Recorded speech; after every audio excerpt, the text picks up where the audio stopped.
రెండు తెలుగు రాష్ట్రాలకు పెద్దగా పరిచయం లేని పేరు లేడీ అఘోరి. సనాతన ధర్మ పరిరక్షణ పేరుతో వెలుగులోకి వచ్చిన అఘోరి పలు వివాదాలకు కేంద్ర బిందువుగా మారారు. ఇప్పటికే ఆమెపై పలు కేసులు సైతం తెలంగాణలో నమోదయ్యాయి. వరంగల్లో కోడిని బలించిన ఘటనపై ఇప్పటికే పోలీసులు కేసు నమోదు చేశారు. అంతేకాదు వేములవాడ రాజన్న ఆలయంలో దర్గాను కూల్చివేస్తానంటూ అఘోరి సెన్సేషనల్ కామెంట్స్ చేశారు. ఆ తరువాత వేములవాడ వెళుతున్న అఘోరిని పోలీసులు అడ్డుకున్నారు. ఇలా తెలంగాణలో అఘోరి నిరంతరం వార్తల్లో నిలిచారు. ప్రస్తుతం తన మకాం ఏపీకి మార్చి అక్కడ కూడా అఘోరి రోజుకో పోలీస్ స్టేషన్ గడప తొక్కుతున్నారని చెప్పవచ్చు. ఇటీవల తణుకు వెళ్లిన లేడీ అఘోరి అక్కడి అఘోరా రాజేష్ నాథ్ ఆశ్రమం వద్ద నిరసన తెలిపారు. ఓ యువతి వీడియో ద్వారా రాజేష్ నాథ్ అఘోరాపై సంచలన ఆరోపణలు చేశారు. అయితే లేడీ అఘోరిని ఆశ్రయిస్తే వీడియో రిలీజ్ చేసి జరిగిన విషయాన్ని తెలపాలని సలహా ఇచ్చినట్లు ఆ యువతి తెలిపారు. ఎలాగైనా రాజేష్ నాథ్ పై చర్యలు తీసుకోవాలని పట్టుబట్టారు.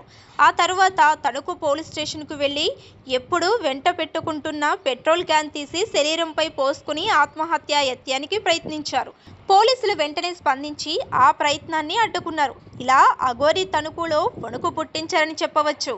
తాజాగా బుధవారం గుంటూరు నల్లపాడు పోలీస్ స్టేషన్లోకి వెళ్లి అక్కడ కూడా హల్చల్ చేశారు. గుంటూరుకు చెందిన హిందూ ఐక్య పోరాట వేదిక నాయకుడు అనిల్ బెహరా చేసిన వ్యాఖ్యల నేపథ్యంలో గుంటూరుకు వచ్చినట్లు తెలుస్తుంది. అఘోరికి బెహరా అనిల్ మధ్య కొద్ది రోజులుగా వివాదం సాగుతుండగా ఆ వివాదం నేపథ్యంలో అఘోరి అక్కడికి వచ్చినట్లు పోలీసులకు సమాచారం అందింది.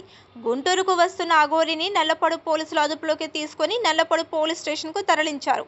తనపై అనుచిత వ్యాఖ్యలు చేసిన అనిల్ బెహరాను అరెస్టు చేయాలని అఘోరి డిమాండ్ చేశారు.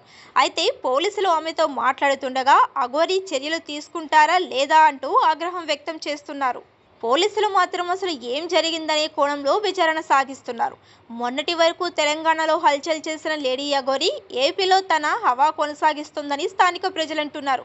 ఏదో ఒక వివాదంలో ఉండే అఘోరి తాజాగా నల్లపాడు పోలీస్ స్టేషన్కు వచ్చినట్లు తెలుసుకున్న స్థానికులు పోలీస్ స్టేషన్ వద్దకు చేరుకుంటున్నారు. మొత్తం మీద లేడీ అఘోరి ఎప్పుడు ఎక్కడ ఉంటారనే విషయం పక్కనుంచితే వివాదాలకు కేంద్ర బిందువుగా మారారని పలువురు విమర్శిస్తున్నారు.